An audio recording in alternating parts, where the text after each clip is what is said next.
What's going on? All right. All good? I haven't seen you since the combine. Yeah.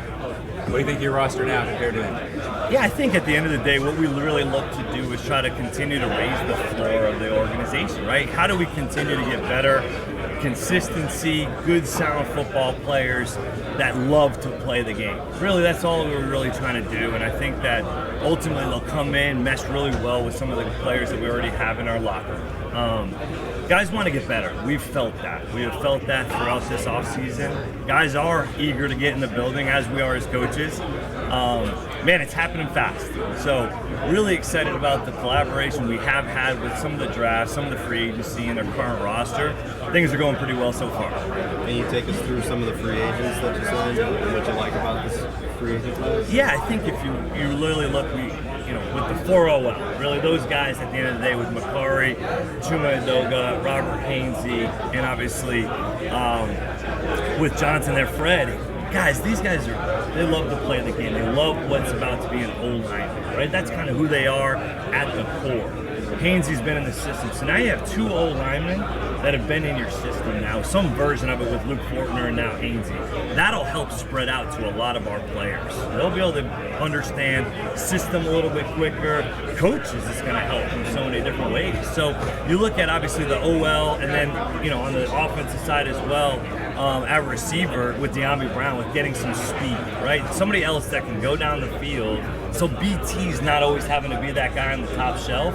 And then on the defensive side, man, you really look at Jordan Lewis and being able to bring another veteran defensive back in there, help settle things down in the back end, and create some competition with Eric Murray. I think we've done a nice job with being able to get those players that'll help settle things in and be able to create that kind of balanced football flow that we're looking for. Tight ends had familiarity too. Yeah, that was a great point. Is it so many guys have familiarity with what you do? Man, it's on the coaching staff too. That's the beautiful part, right? We've been able to get onboarded so much quicker just because, man, look at the offensive staff. They have almost all been in a version of this system. So as much as being a head coach for the first time has been amazing, I haven't been able to do as much football as I'm used to, but to hear the conversations that are happening in the building, be able to go in there and hear the dialogue and the presentations, it's pretty cool because I'm familiar with that flow, and so many guys just getting protections onboarded.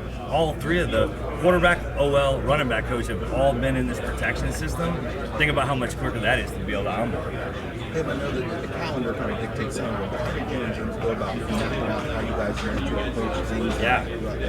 Man, a lot of time. We've spent almost every waking minute together throughout the last few weeks, honestly. It's really just been us together with the help of some others as well that have been part of this process, but it's so easy to talk to him. I mean, he breaks things down to such an elite level of simplicity for me because he's a lot smarter than I am. And so he's able to break down the draft, understand it as well as anybody I've heard have these conversations. We've got guys in buckets of where we're trying to look for him, and he's been able to map things out for me to be able to understand at a high level. Hey, when you had last year that Trevor Lawrence, how was the collaboration piece to earn his trust and challenge him? That was a huge part. I mean, obviously I was with him for a short time in LA. That helped bridge that gap a little bit, and I can't thank Baker enough for what we were able to do last year. That was such a cool year, and he was such a big part of that. Maturing off the field, man, he became a father. He became a husband. Like, he has really been able to grow. He understands the game at a high level. I think he's a little underappreciated from that aspect of his game.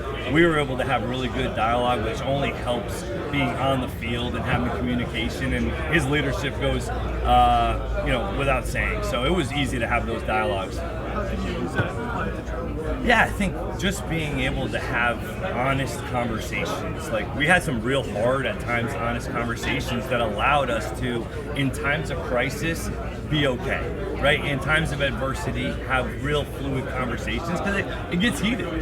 Bakes yelled at me. I was okay with that. We had a good conversation, we moved on, but every relationship's different, and I think that's what's important is you learn something from Matthew Stafford, from Jared Goff, from all these guys, and Baker, to be able to take for these relationships moving forward. Hey, Liam, you guys are in your draft process kind of in a truncated start. Yeah. Have you noticed anything about the way, if there's a way that James has packed a lot of information into that truncated period? Yeah, I think you look at the buckets, right? We've really kind of started to put players in buckets, and it's each round has 2, so we're able to have enough buckets there where it's not too much, but we do have enough on the board. Now also merging, our players that were off their board in LA that maybe we have to have conversations about here. It's been so organized. The way he kind of has things is like a call sheet, like an offensive or defensive coach's call sheet, not your typical draft board, if you will. So it's easier for me to read and understand, which I think is really cool. He's a coach's kid, so he wants to do things that way, which I really appreciate. You talked about the importance of staff, your staff as a first-time head coach. What did you learn putting a staff together? Shoot. Yeah. That's a great one, Sarah. That was probably what took up the most of my time early on, that you're ready for, because you have a board, right? A coach's depth chart that you've been kind of creating over time, right? Over the years of doing this, you're banking them and then finally getting them on paper. Well, you don't just get to pick them. It's not the draft. You have to go get them. And so now you're recruiting against another coach at multiple, maybe other places, college, NFL, families, everything. You have to sell. You're back in recruiting mode. So hey, was just in college not too long ago, got into mode real quick, and we were rolling. I mean, that was the hardest part though, was getting on those calls, being able to recruit 2 a.m. on the West Coast Zooms. It was a lot, but man, really pleased with the staff we were able to put together, and that was the most stressful part though. What did you learn from Sean? Well, one, how would you describe him as a recruiter, and what did you learn from Sean about the people he surrounded himself with in LA? Yeah, people that were, when I walked into that building in 2018, I had never felt anything like that before. Just the continuity, the positivity, the true, like, man, hey, how are you? Like, it actually really meant something. I just felt like he stepped in that building and was truly himself every single day. That was something I really learned last year, was I wasn't trying to be somebody else. I was really just trying to be myself, and everybody does that. Good things typically happen, and you build good relationships, and that's what he's always done. You have a real conversation with Sean McVay every time you guys seem to interact, and I think that that's what ultimately makes him a great recruiter and surrounds him with unbelievable people. Do you feel like you're moving that direction? Yeah, I do. I think we are. I mean, if you look at the way we set things up, like there is, I don't want to say a succession, but it's built for people to elevate and grow. Like, that's what we want. We want to win games right now for the Jacksonville Jaguars. That's priority number one for these coaches. But I'd be silly not to say that I want them to, develop and evolve and grow. That's the goal. Like, I want these guys to be able to go off and be successful. That means we did something right. But for right now, their focus is on, winning games for the Jacksonville Jaguars. And I've been really happy with their flow. Anthony Campanelli is a first-time defensive coordinator. I went and sat in the defensive staff room, and that was being run like the players were there. He was making a call. The defensive staff is going, all right, I got the cloud, I got the flat, I got the hook curl, and it's like, pop, pop, pop, pop, pop. I was like, oh shoot, it was moving. It was good. So really impressed. What was your selling point to some of these guys you're recruiting? Some of them are in good situations. But why come to some? Hey man, I was able to go to the Rams and learn what I thought was like getting my PhD in coaching, right? I'm not Sean, and this is a version of that place, right? But maybe if you haven't been in this system or been a part of it from, whether you're more in it, you just haven't had an experience of working under one of these coaches yet, hey, come, just be bold, man. Like, come do something different. Like, come be a part of something that may not be what you're used to. And, Jacksonville doesn't hurt. Being a tax-free state doesn't hurt. But really, it's part of starting something new, and truly, like I'm really saying, I was like, build it the way you want to be able to build it.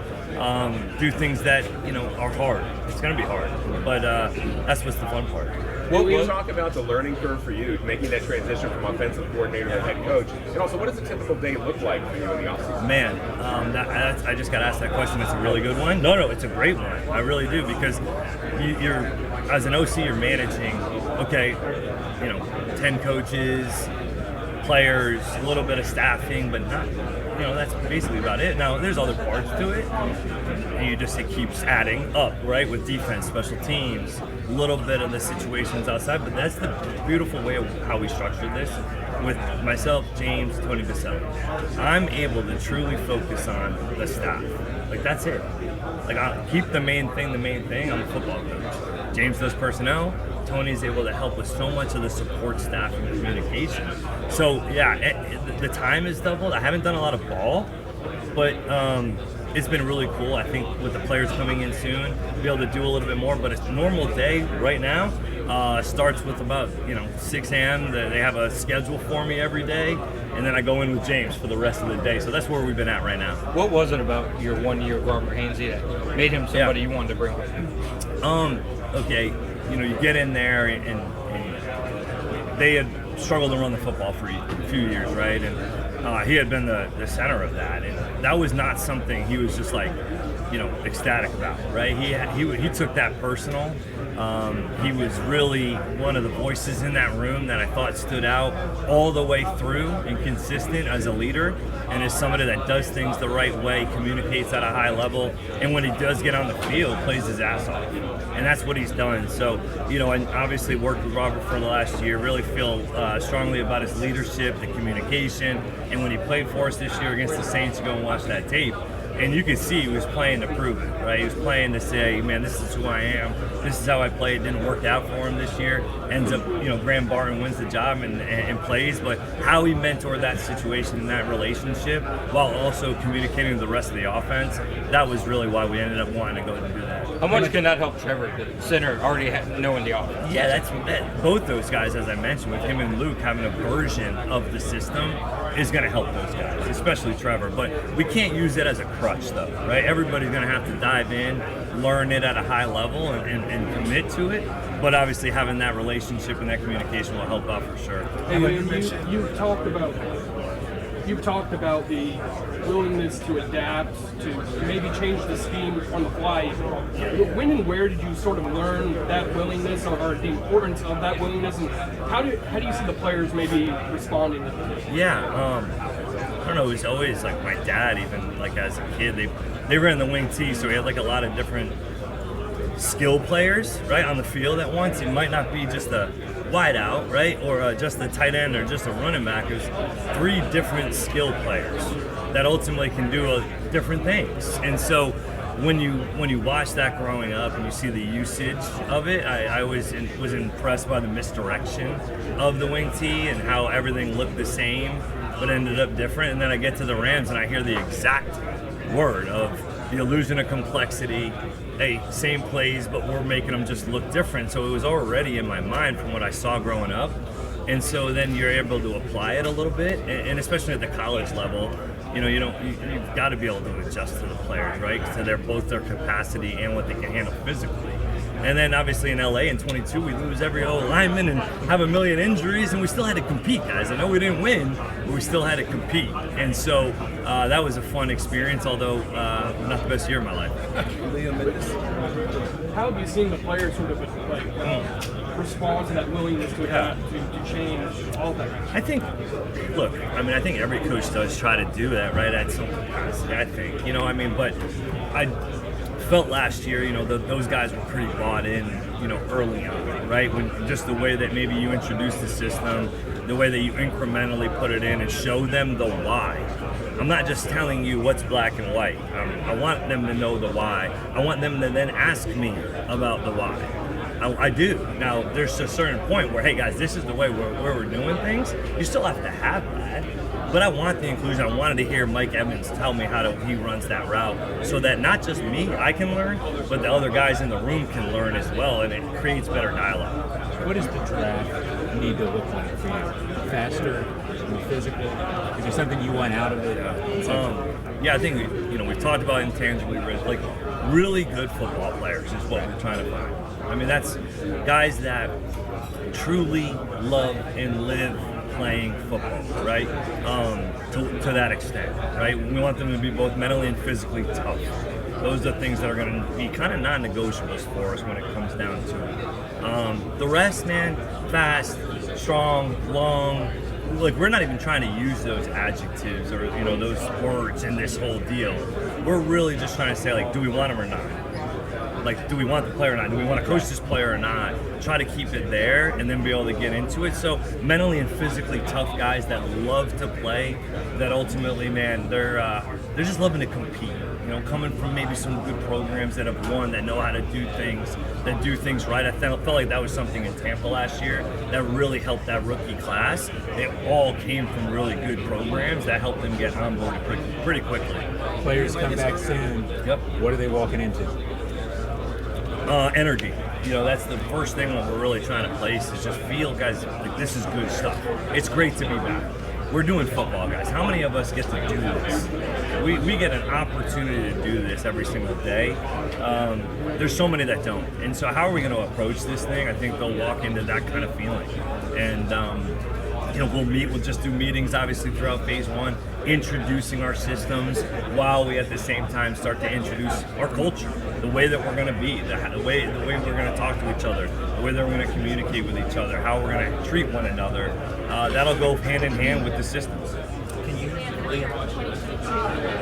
Rams overhauled their team building strategy to overhaul the draft system, James being the strategist? Yes. When you reconnected with him, how was he different from when Yeah.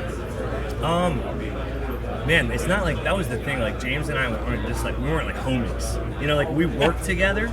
He was leading always the undrafted free agent process after the draft, and he spearheaded it. Like he talked. He was the guy communicating to both the coaches and the scouting department. Right, that was what he did. He was in charge of it and led it. And I was like, man, this dude's impressive. You know, like this isn't easy to communicate. Things are flying in that moment, and he's able to keep his head so cool, communicate at a high level, and then, man, go back in 22, and he's now doing that with the draft. And he's really hand in hand with Les and working with Sean and those guys in that process that I'm like, whoa, okay, that happened quickly. And, man, his just ability to communicate with all walks of life is really cool, and his organizational skills have helped me out tremendously. In terms of communication, going into Sean's environment, and what was your kind of evolution in terms of being a young assistant and kind of spending time there, and how are you trying to? It's a great one, Gary. Like, I remember being in my third or fourth month working for Sean, and I'm just drawing. I'm a drawer, right? I'm just like here, drawing plays, trying not to, just get in the way. And he comes by my office one day at like 6 p.m. I'm just studying. It's the off season, and he walks by my office, comes in, and is like, "Hey, man, just really you're doing a great job, and I appreciate you being here. I'm really happy you're here." And that was out, and I was like, oh, okay. You can be told you're doing a good job in this sport, because all the other places I'd been and how I'd grown up, it's like, hey, you just do what you're told when you're told, and you don't do it because somebody said good job. You do it just because you're a coach, and you're a little bit more of a soldier mentality. Now, it was just a different feeling that you're like, oh, okay.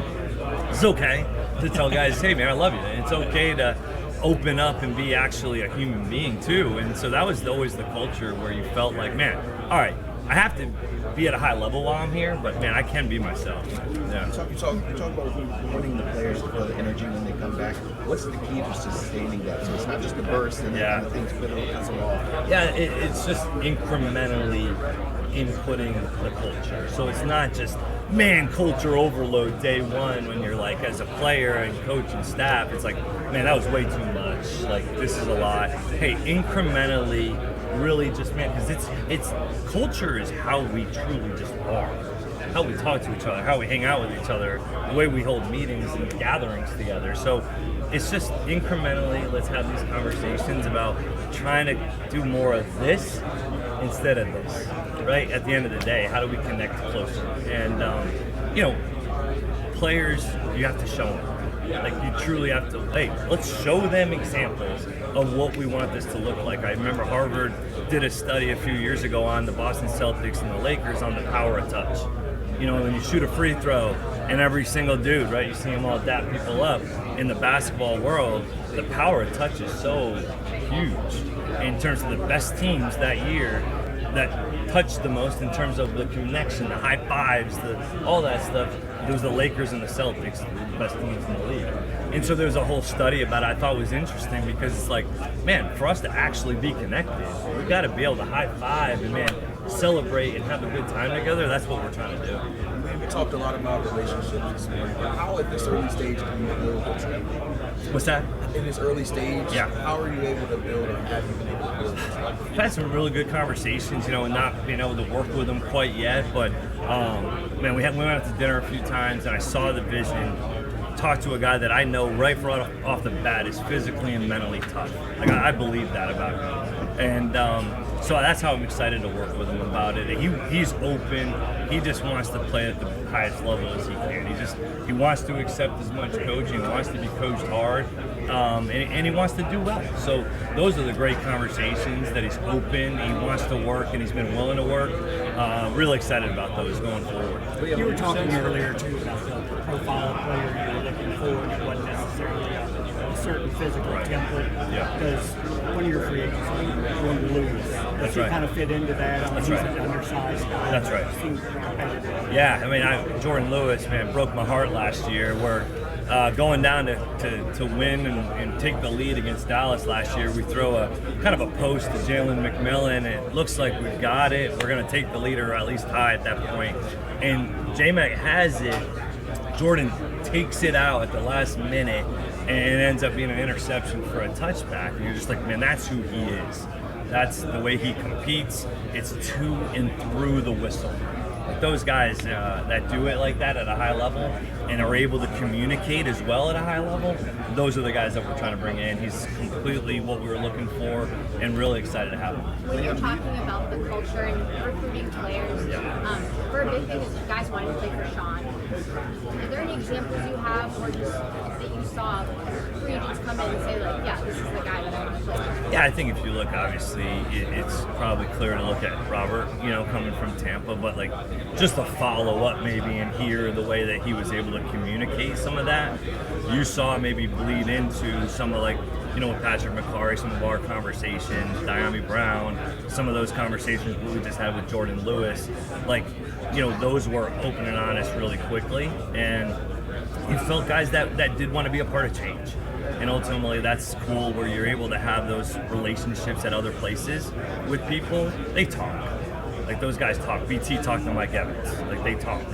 So at the end of the day, like, that's what you want. That's going to help you. I want those players to go call those guys in Tampa and see what they say. It's only going to help out. I'm sorry. How much more physical on the offensive line do you feel than you did before free agency?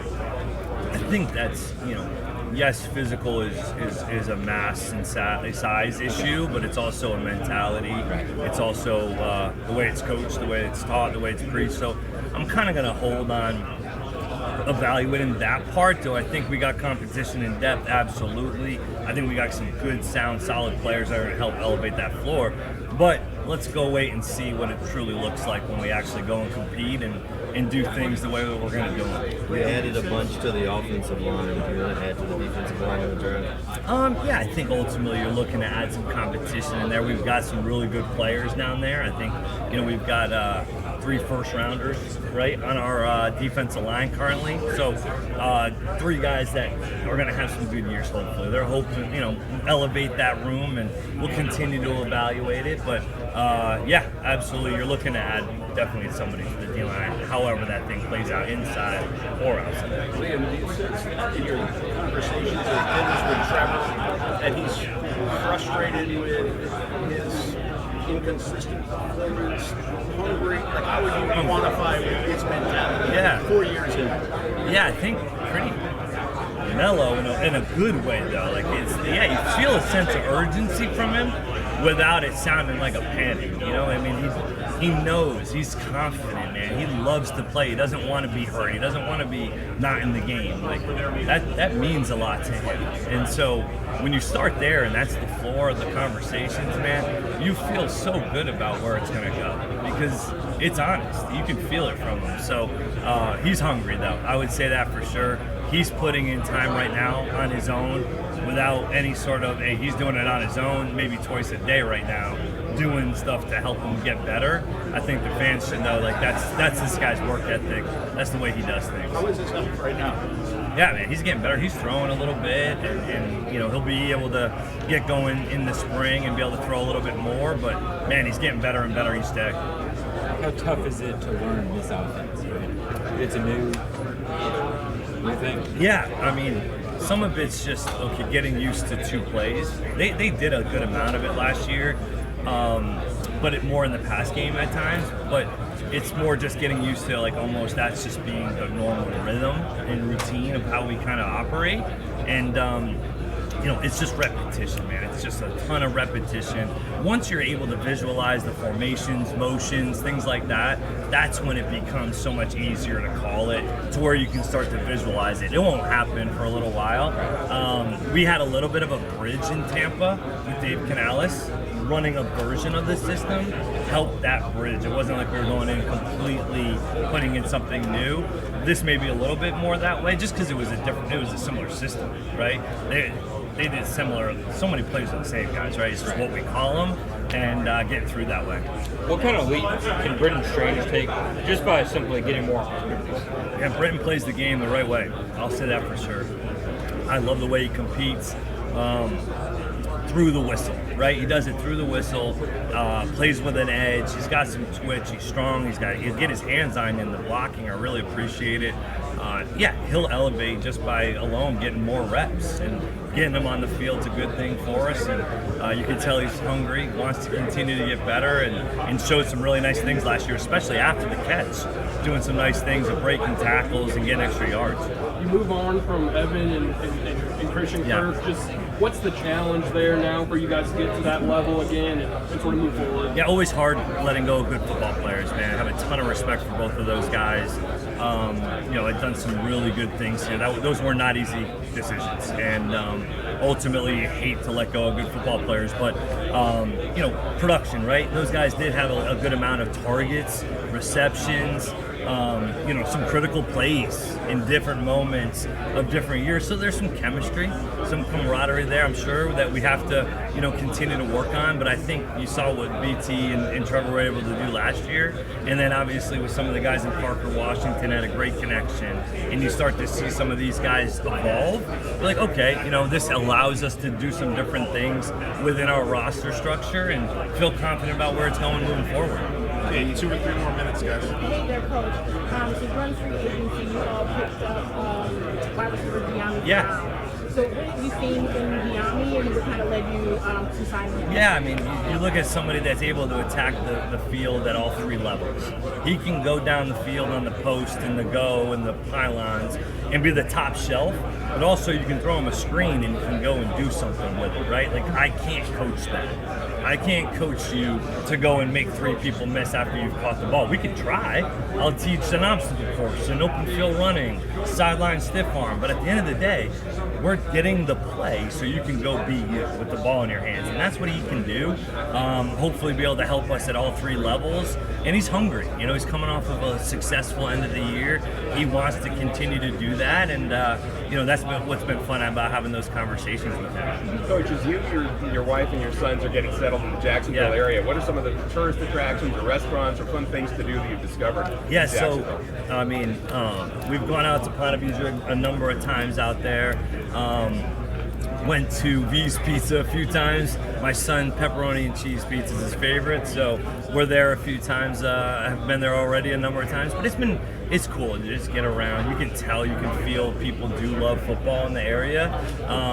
You know, you can feel that, like going out to go get breakfast, going out to, you know, get coffee. Like, you can feel people, and that's really cool, right? Like, ultimately, I'm passionate about football, and if you are too, that's cool with me, and I appreciate that. So, have really enjoyed our time so far. Kids are my son Jackson's in school, and it's going well. Liam, does it make sense where your cap space is to maybe extend Trayvon this offseason? Are there any conversations about that? Yeah, we're having open conversations, and at the end of the day, we'll continue to have those. And you know, James and Tony and I will have those conversations as we go for sure. I guess last one. What do you see from him on tape? Yeah. How good can he be? Can he get Vanilli's defense? I've had some good conversations with Trey. Like, sounds like he, you know, we've had a number of hour-long conversations where, man, I feel a guy that wants to go be great, you know, that wants to continue to take the next step and dominate. I can feel that from him. Sounds like a guy that just wants to work, does things the right way. So I'm excited about working with him, man. He's really been pleasant to talk to. All right, guys. Thanks. All good? So much. Thanks, guys. Yeah, of course. No, you're good. You're good. Yeah, a shaker. You're good. Yeah. Thanks, guys. Yeah, appreciate it. Florida National News. Oh, thanks, man. Appreciate it, man. Thanks, guys. Yeah, thank you. You guys good?